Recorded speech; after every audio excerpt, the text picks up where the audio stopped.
If you have a slope in your yard like this, you probably realize how hard it is to get anything to grow on the slope. Well, Tricia has a solution to this that involves using pantyhose.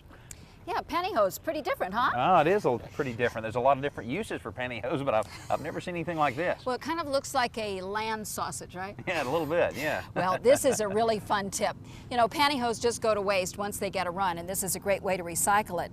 I took the pantyhose, stuffed it with a potting soil, a mixture of a lot of really good things, and then I took a coat hanger and cut it into pieces. Now, there are two ways to do it, because what you want to do is attach this to your hillside. I made these so that they just clamp like this, but if you want to, you can make big clamps that go over the whole thing and really hold it in place. All right. Now, after you've staked it that way, the next thing you want to do is cut holes. And again, you can cut them with the scissors, and again, make sure you cut all the way through, because you want it to go through and actually root in there.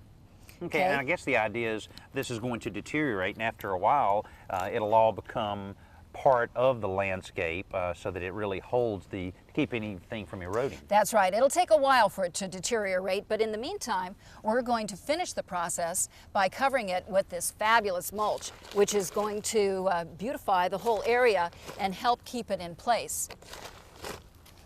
Doesn't that look nice? Yeah, really nice. A great idea.